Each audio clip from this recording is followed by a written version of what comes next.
দেখছেন open the YouTube channel এবং মাসুম মাহবুব Facebook page. Nasir মালিক Singapore থেকে একটি প্রশ্ন করেছেন, ভাই আমি যে কত মেসেজ করি, আমার মেসেজের কোনো উত্তর দেন না। আমি সিঙ্গাপুরে রাত জেগে আপনার খবর দেখি।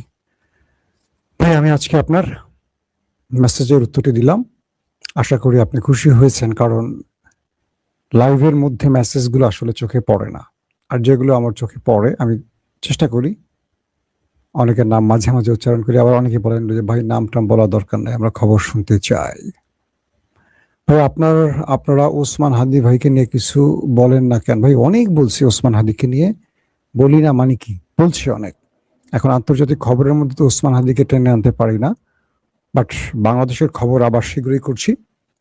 কাল পরশু থেকে আবার দেখবেন বাংলাদেশের প্রসঙ্গ টেনে আনবো, তাতে যাদের ভালো লাগবে লাগুক, না লাগলে না লাগুক, বাট বানান ভুল আছে ক্যাপশনে, তাই নাকি? ওকে, ঠিক করবো। আমার অ্যাডমিন কি করছে আমি চেক করিনি, আমি লাইভটা শেষ করে ঠিক করে দেব। দর্শক, গুরুত্বপূর্ণ খবরগুলোর মধ্যে আরব আমিরাতে ইরান আবারও আক্রমণ করেছে, এটা আরব আমিরাত দাবি করেছে। মিশরের রাষ্ট্রপ্রধান সিসি আরব আমিরাতকে সারপ্রাইজ দিলেন, আবার আরব আমিরাত ইসরায়েলের সাথে গোপনে প্রেম অব্যাহত রেখেছে। আরব আমিরাত প্রসঙ্গে ইরান কি বলেছে আজকের খবরে বলবো। পাশাপাশি ডোনাল্ড ট্রাম্প আবারও ইরানকে হুমকি দিলেন, খেয়ে ফেলবেন, ভেঙে দিবেন, চুরমার করে দিবেন, বোম্বিং করে উড়িয়ে দিবেন, ব্লা ব্লা ব্লা। কমলা হ্যারিস কি বলেছেন ট্রাম্প সম্পর্কে সেটা বলবো। আব্বাস আরাগচি দুর্দান্ত একটি স্টেটমেন্ট দিলেন। সবকিছু মিলিয়ে আজকে ইরান আমেরিকার একদম লেটেস্ট আপডেট খবরগুলো আপনাদের দেবার চেষ্টা করছি।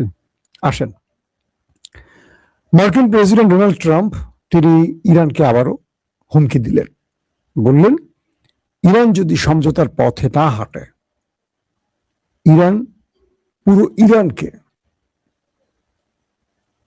নিউক্লিয়ার অ্যাটাক হলে যে অবস্থাটা তৈরি হয়, ঠিক এরকম একটি অবস্থার বর্ণনা দিয়ে বলেছেন পুরো ইরানকে ছাই করে ফেলা হবে। নিউক্লিয়ার অ্যাটাক হলে আসলে কি হয়, ঠিক ওইরকমই একটি আভাস দিলেন। তার মানে ডোনাল্ড ট্রাম্প কত 12 থেকে 13 দফা ডেডলাইন এবং হুমকি ইরানকে দিল। তিনি প্রতিদিন একবার করে ইরানকে হুমকি না দিলে তার টয়লেট ঠিক মতো হয় না। এই তথ্যটি কোন একটা গোয়েন্দা সংস্থা বোধহয় দিয়েছিল নাকি? সেই গোয়েন্দা সংস্থার নাম কি? বাংলাদেশ আওয়ামী লীগ। বলা হচ্ছে যে তিনি নতুন করে আবারও ইরানকে হুমকি দিয়েছেন, অথচ কালকে রাতে ইরানের সাথে যখন আমেরিকা লড়াইটা হলো, ডোনাল্ড ট্রাম্প বললেন যে এটা আমাদের যুদ্ধবিরতির কোনো সমস্যা হবে না, আমাদের ভালোবাসার কিছু ধাক্কা এদিক ওদিক থেকে আসতেই পারে। তার মানে ডোনাল্ড ট্রাম্প ইরানের সাথে লড়তে চান না, কিন্তু লড়তে চায় কোন একটা গোষ্ঠী চায়। ট্রাম্প চায় না, ইসরায়েল চায় বা আরো কেউ চায়, কিছু তথ্য বুঝতে পারবেন। কমলা হ্যারিস মার্কিন প্রেসিডেন্টের বিপরীতে দাঁড়িয়েছিল, মনে আছে? তো তিনি বলেছেন ট্রাম্প, অনেকেই মনে করেন তিনি পাগল, অসুস্থ, কিংবা একটু কি বলে এটাকে বেকুব প্রকৃতির। না, ট্রাম্প একজন ভয়ঙ্কর ব্যক্তি। কে বলছে? কমলা হ্যারিস। ট্রাম্প একজন ভয়ঙ্কর ব্যক্তি, তাকে কেউ বেকুব, পাগল বা টপিটিক ভেবে ভুল করবেন না। তিনি এই রাষ্ট্রের জন্য অনেক বড় বিপদ, এবং ট্রাম্পের নীতির জন্য আমাদের যারা বন্ধু ছিল যুগের পর যুগ ধরে, সেই বন্ধুরা আমাদের পাশে নেই। আমাদের মিত্ররা আমাদের এখন আর বিশ্বাস করছে না, আমাদের অবিশ্বাস করছে। তারা আমেরিকার ডাকে কেউ পাশে আসছে না। এই সব কুকর্ম, কুকাণ্ড ট্রাম্প করেছে। তার কারণে আজ আমেরিকা একা হয়ে পড়েছে, যেটা আমেরিকার কি বলবো 250 বছরের ইতিহাসে এরকম ঘটনা খুব কম ঘটেছে। কমলা হ্যারিসের এই বক্তব্যটি আমার কাছে খুব যৌক্তিক মনে হচ্ছে। ট্রাম্প প্রতিদিন বিনোদন দেওয়ার জন্য ট্রুথ সোশ্যালে যাই বলুক, তিনি কিন্তু পাক্কা খেলোয়াড়। কারণ মার্কিন প্রেসিডেন্ট হওয়ার দৌড়ে তিনি শুধু বিজয়ী হননি, তিনি রিপাবলিকান শিবিরেও লড়াই করেছেন। তবে সাম্প্রতিক সময় কয়েকটি জরিপে দেখা গেছে রিপাবলিকানদের মধ্যে তার জনপ্রিয়তা 30% চলে আসছে। অর্থাৎ এটা ফুল আমেরিকার জরিপ বাদ দেই, শুধু রিপাবলিক যে দল থেকে ট্রাম্প প্রেসিডেন্ট হয়েছেন সেই দলের মধ্যে তার জনপ্রিয়তা 70% গায়েব হয়ে গেছে। তাহলে মূল অ্যাভারেজ যদি পাকিস্তানিদের হিসেব করি, মধ্যবর্তী নির্বাচনে ট্রাম্প একটা বড় রকম মূলা পাবেন আশা করা যাচ্ছে। দর্শক, আসছি 2 নম্বর খবরে। ইরানের পররাষ্ট্রমন্ত্রী খুব গুরুত্বপূর্ণ একটি কথা বলেছেন, আব্বাস আরাগচি। তিনি বলেছেন, যখনই ইরান একটি শান্তির দিকে এগোতে শুরু করে, যখনই পৃথিবী বা বিশ্ব একটি সুন্দর সমাধানের দিকে এগোতে চেষ্টা করে, তখনই আমেরিকা হঠাৎ করে আক্রমণ করে বসে। আব্বাস আরাগচি বলছেন, যখনই আমরা আলোচনার মাধ্যমে একটি টেকসই সমাধানের দিকে এগোই অথবা শান্তির জন্য এগোই, যখন সমাধান খুঁজে বের করার পথে হাঁটি, তখন দেখি আমেরিকা হঠাৎ করে একটি আক্রমণ করে সবকিছু ভেস্তে দেয়। কাল রাতে সেই ঘটনাটি ঘটেছে। আমেরিকা হুট করে ইরানের মধ্যে ঢোকে এবং ইরানের কি বলবো বন্দর আব্বাস পর্যন্ত প্রায় চলে আসে। এরপর ইরানের উপর আক্রমণ করে, ইরান পাল্টা অ্যাটাক করে। কালকে রাতে যে খবর পেলাম সেখানে হলো কেশম বন্দর এবং বন্দর আব্বাস, এখানে আমেরিকা প্রথমে ব্যাপক অ্যাটাক করে এবং বলা হয় যে ইরানের কিছু কার্গো জাহাজ আটক করে নিয়ে যায় আমেরিকা। এরপর বাহমান পিয়ারে, ইরানের একটি অঞ্চল, সেখানেও বড় রকম শব্দ শোনা যায়। ইরানের এই যে কটা জায়গার নাম বললাম, কেশম বন্দর, বন্দর আব্বাস এবং বাহমান পিয়ারে, মার্কিন যুক্তরাষ্ট্রের শক্তিশালী বোম্বিং, সেটা যুদ্ধ বিমান এবং মিসাইলের মাধ্যমে এটি রেকর্ড করা হয়েছে। এবং ইরানের এখন পর্যন্ত ক্ষয়ক্ষতির পরিমাণ বলা হয়নি, বলছে যে প্রচন্ড শব্দে বিস্ফোরণ হয়েছে। এর পাল্টা জবাব দিয়েছে আবার ইরান আমেরিকাকে শক্ত জবাব দেওয়ার পর আমেরিকা দ্রুত তার যুদ্ধ বিমান নিয়ে পালিয়ে যায়। মার্কিন 3টি যুদ্ধ বিমানে ইরান পাল্টা হামলা করে। এরপর রাতে এবং সকালে, শুক্রবার সকালে, আজকে তো বাংলাদেশের শুক্রবার, তো 8 তারিখ, আজকে কিন্তু 8 মে, তো সকালবেলা ইরান শুধু আমেরিকা নয়, দুবাই আন্তর্জাতিক বিমানবন্দর সহ দুবাইয়ের মানে আরব আমিরাতের কয়েকটি স্থানে মিসাইল এবং ড্রোনের অ্যাটাক চালায়। এ ব্যাপারে ইরান কোনো মন্তব্য করেনি, কিন্তু আরব আমিরাতের যেই প্রতিরক্ষা দপ্তর, সেখান থেকে স্টেটমেন্ট দেওয়া হয়েছে যে ইরান আরব আমিরাতে ব্যাপক অ্যাটাক করেছে ড্রোন এবং মিসাইলের মাধ্যমে। দর্শক, আরব আমিরাত নিয়ে অনেক লম্বা একটা খবর আছে। তার আগে বলি, আরব আমিরাতের প্রেসিডেন্ট বা রাষ্ট্রপ্রধান, প্রেসিডেন্ট তো না, ওদের রাষ্ট্রপ্রধান যেটা কি বলে, তো এমবিজেড মোহাম্মদ বিন জায়েদ, তার সাথে নেতানিয়াহু টেলিফোনে আলাপ হয়েছে এবং বলা হচ্ছে যে দুজনের মধ্যে বেশ কঠিন একটা সমঝোতা, শুধু না, ইরানকে মোকাবেলায় একটা বড় পরিকল্পনা তৈরি হচ্ছে আরব আমিরাত এবং ইসরায়েলের মধ্যে।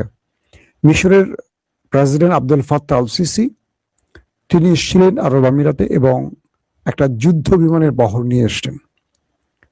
আরব আমিরাতকে রক্ষায় মিশর কাজ করবে এবং আরব আমিরাতের পাশে থাকবে এমন ঘোষণা শুধু দেননি, আরব আমিরাত মিশরের ভূখণ্ড রক্ষার যত রকম সিদ্ধান্ত নিয়ে সব নেবে। প্রশ্ন হলো, ইসরায়েলের মিত্র আরব আমিরাতকে রক্ষায় মিশরের এত প্রেম, ফিলিস্তিন ইস্যুতে আমরা রাফার সীমান্তটা খুলতে দেখিনি। যখন ইসরায়েল ফিলিস্তিনিদের মারছে, তারা যারা নিরীহ নারী পুরুষ পালিয়ে রাফা দিয়ে মিশরে ঢোকার চেষ্টা করে, সেখানে আটকে রাখে এবং সেখানে বোম্বিংয়ে প্রচুর ফিলিস্তিনিরা প্রাণ হারায়। ব্রাদারহুডের প্রধান ডক্টর মুরসিকে পতন ঘটিয়ে সেনাপ্রধান Abdul Fattah al CC America এবং ইসরায়েলকে বেশ খুশিতে রাখে। অর্থাৎ এই কাজটি করে সৌদি আরব, আরব আমিরাত, ইসরায়েল, আমেরিকা মিলে। অর্থাৎ মিশরের সিসি সরকার বসে মুরসিকে সরিয়ে, কারণ সিসি সরকার ইসরায়েল কি বলে, মুরসি সরকার ছিল ইরানের বন্ধু, তুরস্কের বন্ধু, ফিলিস্তিনের বন্ধু, অর্থাৎ নির্যাতিত মুসলমানদের বন্ধু, এবং ইসরায়েল তাকে কোনোভাবে সহ্য করেনি। একটি গণতান্ত্রিক সরকারকে সরিয়ে দিয়ে সিসি এখনো ক্ষমতায় বসে আছে। এখন আমেরিকার কোনো হেডেকে লাগে না। আমেরিকা গণতন্ত্রের কথা পুরো পৃথিবীতে বলে, কিন্তু ইসরায়েল নামক মিশর নামক দেশটিতে কেমন গণতন্ত্র চলছে জানি না। পাকিস্তানের মতো জায়গায় কোনো গণতন্ত্রের নাম নেই, কিন্তু বসে আছে ফিল্ড মার্শাল আসিম মুনি রাষ্ট্রপ্রধান হয়ে, কিন্তু নামে মাত্র তিনি সেনাপ্রধানের চেয়ারের নামটি উল্লেখ করছেন, কিন্তু তিনি সমস্ত ক্ষমতার মালিক। আমেরিকা তার ইচ্ছে মতো তার পছন্দের ব্যক্তিদেরকে এভাবেই বসান, তখন তাদের গণতন্ত্রের কথাগুলো শুনলে আসলে হাসি পায়। তো আজকে মিশর আসছেন আরব আমিরাতকে রক্ষায়।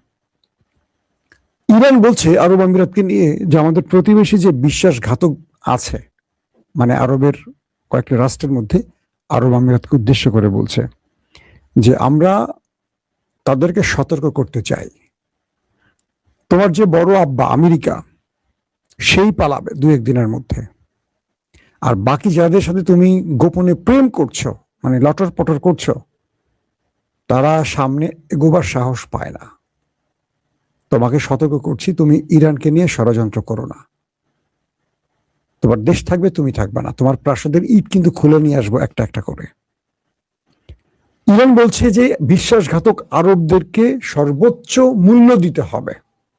যারা আমেরিকা এবং ইসরায়েলের সাথে গোপন প্রেম চালাবে ইরানের বিরুদ্ধে, তাদেরকে অনেক বড় মাসুল দিতে হবে, অনেক বড় মূল্য দিতে হবে। যে কারণে আজ সকালে দুবাই আন্তর্জাতিক বিমানবন্দর শুধু নয়, আরব আমিরাতের উল্লেখযোগ্য কয়েকটি জায়গায় বড় রকম অ্যাটাক হয়েছে, যদিও ইরান এখনো মুখে কিছু বলেনি।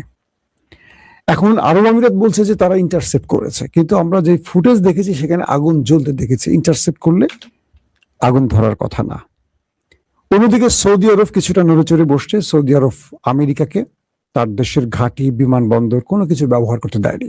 তার মানে সৌদি আরব ইরানের সাথে গোপনীয় একটি সমঝোতা আছে বলে মনে করা হচ্ছে, যে কারণে সৌদি আরবের প্রতি ইরানের একটা সুদৃষ্টি আসছে। কিন্তু আরব আমিরাত পুরোপুরি ইসরায়েলের ক্রিয়ানক হয়ে কাজ করছে। ইসরায়েল এখন যা পারছে না, আরব আমিরাতকে দিয়ে ট্রাই করছে, এবং বলা হচ্ছে ইরানের মধ্যে কয়েকটি আক্রমণ হয়েছে যেগুলো আরব আমিরাত করেছে। অর্থাৎ ইরানের মধ্যে আক্রমণ হয়েছে, সেই আক্রমণগুলোর জন্য ইরান সাসপেক্ট করছে আরব আমিরাতকে। কত বড় সাহস আরব আমিরাতের! চিন্তা করেন যে ইরানের মধ্যে আক্রমণ করছে ইসরায়েলের বুদ্ধি নিয়ে।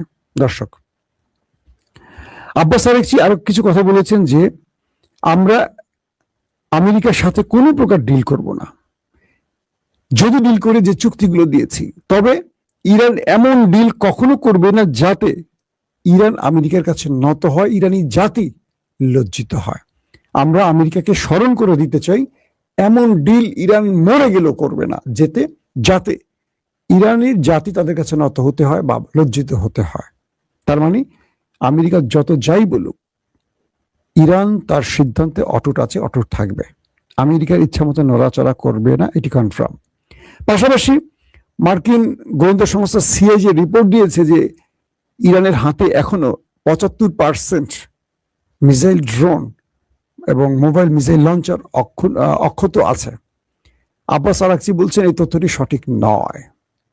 ইরানের কাছে 120 অস্ত্র এখন অক্ষত আছে। এখন বলবেন 100 ভাগের মধ্যে 120% হয় কি করে?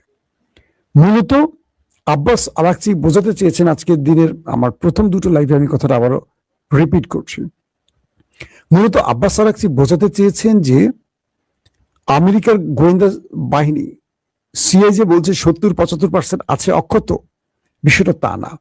ইরানের যুদ্ধ চলাকালীন সময় তো তারা অস্ত্র ব্যবহার করেছে, শুধু তাই নয়, এর মধ্যে দিনরাত ইরান তার মিসাইল, ড্রোন বা আদার্স অস্ত্র তৈরিতে মনোনিবেশ করেছে, এবং এই যুদ্ধ বিরতির মধ্যে ইরান ফুল দামে অস্ত্র বানাচ্ছে। তার মানে ইরানের যে 100% অস্ত্র ছিল, তার মধ্যে ইরান ধরুন 30% ব্যবহার করেছে। 30% শুধু ব্যবহার করছে, সেটি মার্কিন গোয়েন্দারা তথ্য দিচ্ছে, কিন্তু ইরান এর মধ্যে আরো 50% তৈরি করছে। তার মানে 120, 30% হলে হয় 100, আরো 20 মানে কি 50। অর্থাৎ ইরান যে পরিমাণ অস্ত্র ব্যবহার করছে তার চেয়ে দ্বিগুণ হারে তারা এখন তৈরি করে মজুত করছে, কারণ সামনে বড় লড়াইতে ইরান শত্রুকে শক্ত জবাব দেবে। তার মানে ইরান এই মুহূর্তে তাদের হাতে 100 নয় 120% মিসাইল লঞ্চার, ড্রোন মজুদ রয়েছে, এবং এগুলো শত্রুর সাথে ব্যবহারের জন্য প্রস্তুত রাখা হয়েছে।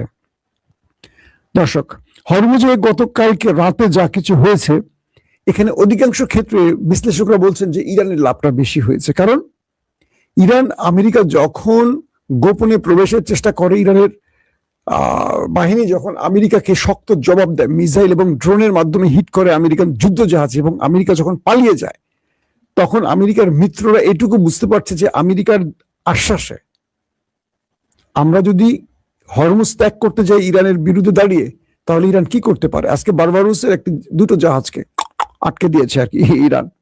পাশাপাশি ইরানের অনুমতি ছাড়া যারা এই হরমুজের নিকটবর্তী প্রবেশ করছে তাদেরকে হিট করছে ইরান। তো ইরান আমেরিকার জাহাজে কালকে ধোলাই চালিয়ে যেটা প্রমাণ করেছে, আর আমেরিকা যে ব্যর্থতার প্রমাণ দিয়েছে সেটা হলো যে ইরান কোনোভাবেই আমেরিকাকে ছাড় দিবে না, আর আমেরিকা কোনোভাবেই হরমুজে টিকতে পারবে না ইরানের বিরুদ্ধে। এটা আমেরিকার মিত্ররা বুঝে গেছে। তাই আমেরিকা যতবারই এই ব্লকেট দিয়ে ইরানের হরমুজ খুলতে চেষ্টা করে ততবারই ইরান তাদের উপর অ্যাটাক চালায়। আর যখনই আমেরিকার উপর অ্যাটাক চালায় বাকি মিত্ররা উঠে পড়ে পালায়। আরে আল্লাহ, আমার ওস্তাদি মাইর খেয়েছে। ওই যে মাঝে মাঝে শর্টস রিলস দেখি, একজন মাইর খেয়ে গেছে, তার বস্ত্র ডেকে আনছে, বস আমার মারছে, খেয়ে তোরে মারছে, চল দেখি। তো বস আসে, বস আসলে বসরই আগে প্যাদানি দেয়। তো বস উঠে পড়ে পালায়, তখন শিষ্যকে কাম তো সারছে, আমার বসে যদি এরকম মাইর খেয়ে তাহলে আমার অবস্থা কি হবে। তো যখনই ইরান আমেরিকার উপর ধরে চালে তখন বাকিরা আবার পালায়। তো এইভাবে মোটামুটি হরমুজের পুরো কন্ট্রোল ইরান রাখছে। শুধু তাই নয়, বাকি মিত্ররাও এইটুকু বুঝে গেছে যে আমেরিকা হরমুজে টিকতে পারবে না ইরানের সামনে, অতএব ইরানের সাথে দিকদারি করে লাভ হবে না, ইরানের কাছে মাথা নত করে ওস্তাদ বলে ইরানের সাথে সমঝোতা করা লাগবে। দর্শক, ইরানের 3টি জাহাজ হরমুজ ত্যাগ করেছে আজকে আমেরিকার নাকের ডগার সামনে দিয়ে, এবং আমেরিকা চেয়ে চেয়ে দেখেছে, কিচ্ছু করতে পারেনি। এবং আরো কিছু খবর আসছে যে হিজবুল্লাহর সাথে, অর্থাৎ লেবাননের সাথে, দক্ষিণ লেবাননে ইসরায়েলের সাথে ব্যাপক অ্যাটাক চলছে। দুই পক্ষের মধ্যে হামলা পাল্টা হামলা অব্যাহত আছে। দর্শক, যে খবরটি দিয়ে শেষ করতে চাই সেটি হলো আরব রাষ্ট্রগুলোকে ইরান কিছু বার্তা পৌঁছে দিয়েছে যে তোমরা আমাদেরকে শত্রু ভেবো না, বাট তোমরা যদি আমাদের শত্রু ভাবো, আমরা যদি শত্রু হই, তোমাদের কপালে দুঃখ আছে। কারণ আমেরিকা আজকে হোক আর কালকে হোক গালফ ছেড়ে যাবে, আমেরিকা এখানে থাকতে পারবে না। আমেরিকা আফগানে থাকতে পারে নাই, আমেরিকা ইরানের নাকের ডগায় থাকবে কি করে? কারণ আমেরিকাকে এই অঞ্চল থেকে সরে যেতে শর্ত দিয়ে ফেলছে ইরান। তো আমেরিকা যদি এই অঞ্চল ত্যাগ করে আরবদের অবস্থা কি হবে একবার চিন্তা করেন। তো এই জন্য ইরান বলছে যে তোমরা আমার শত্রুদের সাথে গোপনে এমন কিছু করো না যেটা ইরান আগামী দিন তোমাকে টার্গেটে পরিণত করে। তো আরব আমিরাত এবং ইসরায়েল বারবারই ট্রাম্পকে বা আমেরিকাকে যুদ্ধে টেনে আনার চেষ্টা করছে, এটা মোটামুটি প্রমাণিত হয়ে গেছে। এবং আমিরাত মুসলিম বিশ্বের যে বিস্ফোরা, যাকে আমি সবসময় বলি মুসলিম বিশ্বের বিস্ফোরা, তারা আজকেও ইরানের বিরুদ্ধে নতুন করে পরামর্শ বা ইসরায়েলের সাথে পরিকল্পনা করেছে। এবং ইসরায়েল বা মিশর বিদেশি সেনাদের ঢোকানোর চেষ্টা করছে আরব আমিরাতে, এমন অভিযোগ উঠেছে ইরানের পক্ষ থেকে। ইরান বলছে আমরা প্রতিটি আরব দেশকে কঠিনভাবে মনিটর করছি, যখন মনে হবে কোনো দেশ আমাদের জন্য ভয়ঙ্কর হয়ে গেছে, আমরা সেই দেশটিকে 1 সেকেন্ডের জন্য ছাড় দেব না। সেই দেশটিকে মানচিত্র থেকে মুছে ফেলার জন্য যা করা লাগে ইরান করবে, এক তিল তাদেরকে ছাড় দেবে না। এখন ওমান ইরানের পক্ষে দাঁড়াচ্ছে, সৌদি আরব মোটামুটি ইরানের সাথে সমঝোতা করছে গোপনে, কাতার ব্যালেন্স করে চলছে, বাট ইরানের সাথে একটা ভালো সম্পর্ক আছে। বদমাশি করছে দুটো দেশ বেশি, আরব আমিরাত আর জর্ডান। ইরান এই দুটো দেশকে মাথায় রেখেছে আলাদাভাবে। এখন যদি কোনো কারণে ইরানের কাছে তথ্য আসে যে ইসরায়েলের অস্ত্র নিয়ে বা সেনাদের নিয়ে বা বাইরে কোনো সেনাদের নিয়ে আরব আমিরাত ইরানে আক্রমণ করেছে, এবং এটা ইরান প্রমাণ পেলে ধরবেন আগামী 2-1 দিনের মধ্যে আরব আমিরাতে ম্যাসিভ আকারে হিট করবে ইরান। আরব আমিরাত যতই প্রতিরক্ষা আনুক কাজ হবে না, কারণ আমেরিকা বসে থেকে আরব আমিরাতকে রক্ষা করতে পারেনি আকাশ প্রতিরক্ষা দিয়ে। যত রকম প্রতিরক্ষা ব্যবস্থা আছে কিচ্ছু পারেনি।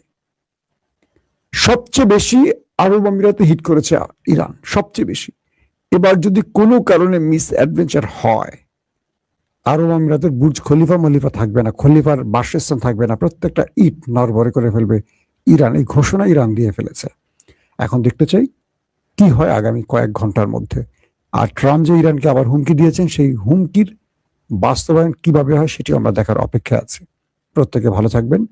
আল্লাহ হাফেজ।